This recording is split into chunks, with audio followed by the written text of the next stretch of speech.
வணக்கம், நான் உங்கள் யஷ்வந்த் குமார். இன்றைக்கி நம்ம சேனலில் ஒரு சூப்பரான சால்ட் அண்ட் பெப்பர் சிக்கன் செய்கிறது எப்படின்னு பார்க்க போகிறோம். இந்த ரெசிபி ஒரு சூப்பரான ஸ்டார்டராகவும் இருக்கும், அதே நேரத்தில் ஸ்நாக்காகவும் இருக்கும். அண்ட் ரொம்ப குறைவான நேரத்தில் நல்லா சுவையாக அதை செய்யணும் அப்படின்னா நிச்சயமாக இந்த ரெசிபி ட்ரை பண்ணி பார்க்கலாம். ரொம்பவே பிரமாதமாக இருக்கும். இது செய்கிறதுக்கு தேவையான இன்க்ரீடியன்ஸ் எல்லாமே ரெடியாக இருக்குது. ப்ரிப்ரேஷன் ஸ்டார்ட் பண்ணிவிடுவோம். நம்ம ஃபர்ஸ்ட் சிக்கனை மேரினேட் பண்ண போகிறோம். அதுக்காக ஒரு பவுலில் 6 டேபிள் ஸ்பூன் அளவு மைதா மாவு சேர்த்துக்கிறேன்.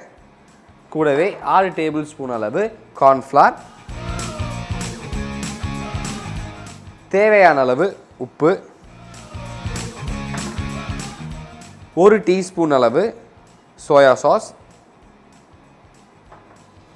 2 முட்டையை உடைத்து சேர்த்துக்கலாம்.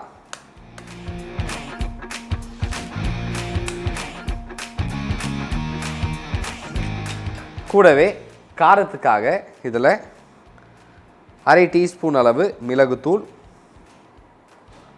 மற்றும் கொஞ்சமாக தண்ணி சேர்த்து எல்லாமே ஒன்றோட ஒன்று நல்லா கம்பைன் ஆகிற அளவுக்கு இது ஒரு முறை நல்லா கிளறி விட்டுக்கோங்க.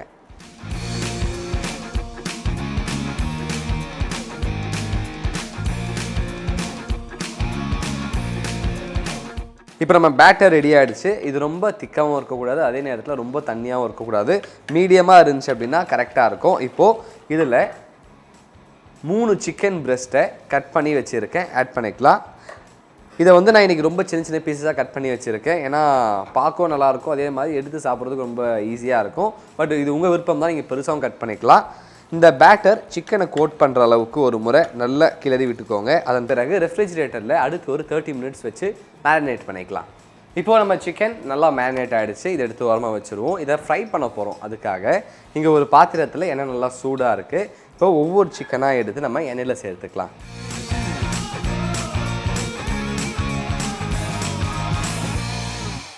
இந்த சிக்கனை கரெக்டாக 1 நிமிடம் ஃப்ரை பண்ணிக்கலாம். அதன் பிறகு இதை எண்ணெயிலேருந்து எடுத்து வேற ஒரு பிளேட்டில் மாற்றிடுவோம்.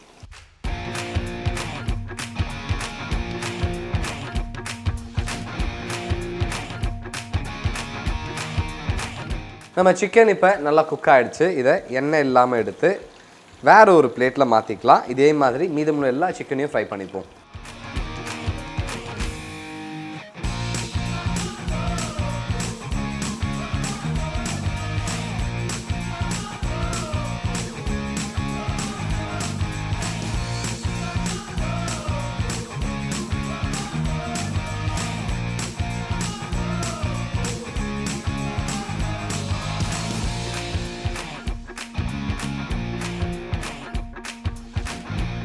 நம்ம சிக்கனை ஃப்ரை பண்ணியாச்சு. இப்போ ஒரு பேனில் 3லேருந்து 4 டேபிள் ஸ்பூன் அளவு எண்ணெய் சேர்த்துக்கலாம். இப்போது நம்ம வெஜிடபிள்ஸ் போட்டு இதில் டாஸ் பண்ண போகிறோம். அதனால் ஃப்ளேமை நல்லா ஹையாக வச்சுக்கோங்க. நம்ம சேர்த்துருக்க எண்ணெய் நல்லா சூடாகிடுச்சு. இந்த நேரத்தில் ஒரு 2லேருந்து 3 டேபிள் ஸ்பூன் அளவு ஸ்ப்ரிங் ஆனியன் ஆட் பண்ணிக்கலாம். அடுத்து ஒரு லீக்ஸை நல்லா நீல வாக்கில் மெல்லியதாக நறுக்கி ஆட் பண்ணிக்கிறேன். அதன் பிறகு சிவப்பு குடைமிளகாய், மஞ்சள் மற்றும் பச்சை ஒரு 100 கிராம் சேர்த்துக்கலாம்.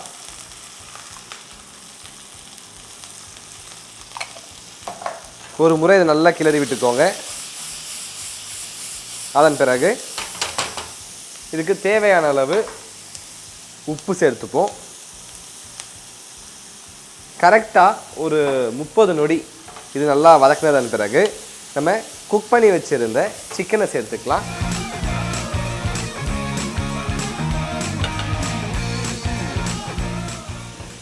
கூடவே இதில் 1 டேபிள் ஸ்பூன் அளவு மிளகுத்தூள் சேர்த்து எல்லா இன்க்ரீடியண்ட்டும் ஒன்றோட நல்லா கம்பைன் ஆகிற அளவுக்கு ஒரு முறை இதை டாஸ் பண்ணிக்கலாம்.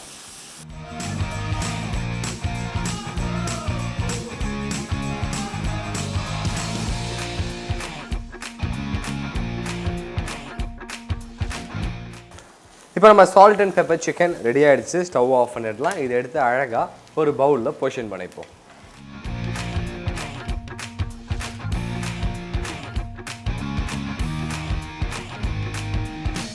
ரொம்பவே சுவையான சுலபமான சால்ட் அண்ட் பெப்பர் சிக்கன் செய்கிறது எப்படின்னு பார்த்துட்டோம்.